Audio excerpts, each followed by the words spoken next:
Hey there, and welcome to Alphagal Home Cook. I'm DJ, and on this channel, I share Alphagal free recipes that everybody can enjoy. Today, we're going to use simple, everyday ingredients to create a teriyaki chicken bowl. Let's get started.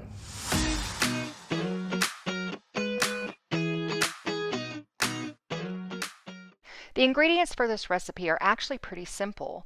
You'll need some chicken, obviously, and then you'll need some teriyaki sauce, which can be either purchased or homemade. I'll share a link to my homemade Alphagal free teriyaki sauce a few times throughout this video and in the description. You'll also need some pre-cooked basmati rice and some roasted vegetables, which you can either make ahead, buy ahead, or if you're a multitasker in the kitchen, you can make the rice and the vegetables and have them going while you're cooking the chicken. Let's get started. All right, so I've let the teriyaki sauce cool off while I was preparing the rice and getting that on the stove. The next thing I need to do is cut up our chicken. My chicken is out of the package because I like to rinse it and pat it dry before I start working with it. I have about 1.3 pounds of chicken here. This will be enough for both my husband and I for a dinner and also two lunches, at least two lunches after that, or I could freeze part of it and use it for another meal.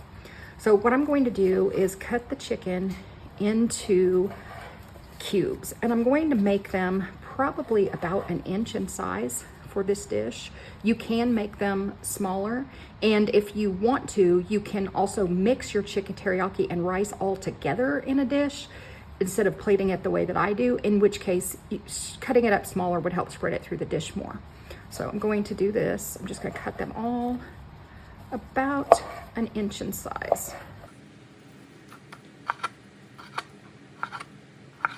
I am going to be marinating my chicken in the refrigerator for several hours, but you can do it for anywhere from 30 minutes up to the next day if you want to put it in the refrigerator and use it the next day.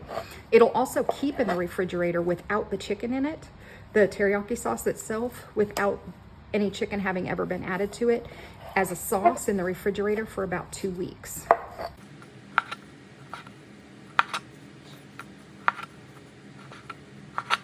I'm going to go ahead and move some of these into the teriyaki sauce. Now you definitely want the teriyaki sauce to have been cooled down at this point since we're not cooking the chicken right away. So you don't want to put it in hot teriyaki sauce.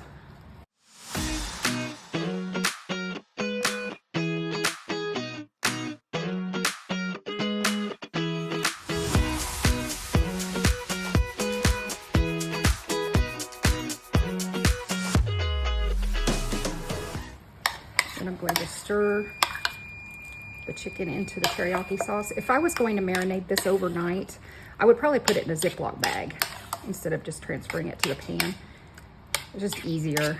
And you can also smush it up and get the teriyaki sauce everywhere and lay it flatter in the refrigerator so that it stays spread out a little bit more. But this will be perfectly fine. So I'm going to put this in the refrigerator until I need it later.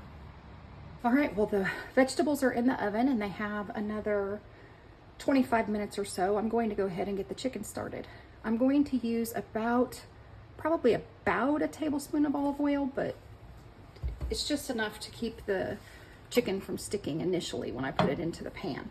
I have turned it on to a medium-high heat, so I'm sitting at a 4.5 to a 5 on my gas stove.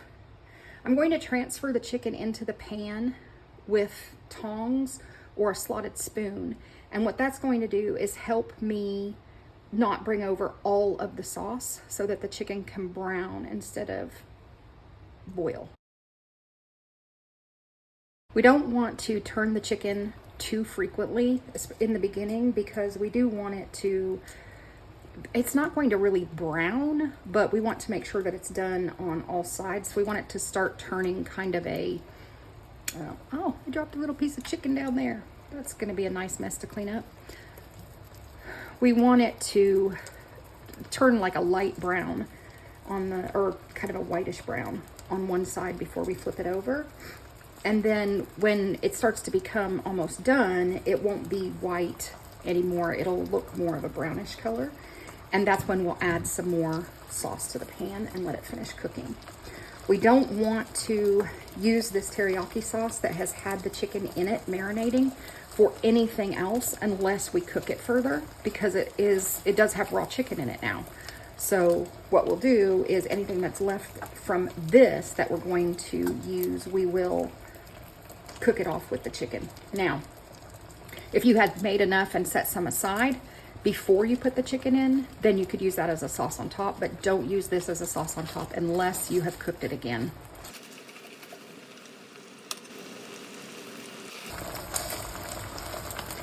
See how it's turning a little bit white? We want to see some of that happening on the chicken before we turn it over. This one might have more.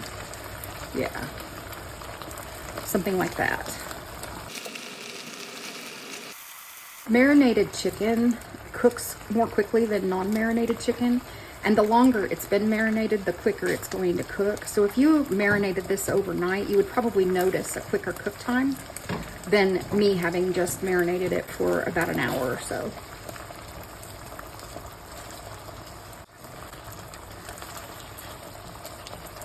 If you had I'm not using a slotted spoon, but if you had a spoon, you don't need to turn these over one at a time individually like I am. That's absolutely not necessary. Now you can tell that some are definitely nowhere near done like that. And they're still very springy. If they're springy, they're not done. That one's a little bit firmer, but it's still not done. They're starting to feel much firmer now. This one's a little soft. You don't want to overcook them or they'll be tough and potentially dry. Probably not too dry since they've been marinated, but it will kind of take away from the quality of the bite, I think. All right, but you do want to make sure they are done. You don't want to be eating raw chicken. All right, so we're gonna put some more sauce in here and let this simmer for just a little bit longer. Okay, looks like total cook time on the chicken is 8 minutes and 55 seconds. So just under 9 minutes. Our veggies still have about 15 minutes to cook, 16 minutes. And once they are done, I can plate this. I like to serve our teriyaki chicken with fluffy white rice and our favorite roasted vegetables. You can mix everything together and serve it family style. When I have fed more than, 3 people, if I've had 4 or 5 people, I'll up the ingredients a little bit and then I will serve it family style, and it's just easier. Hopefully you found this video and the recipe helpful. If you did, please give it a like and subscribe down below.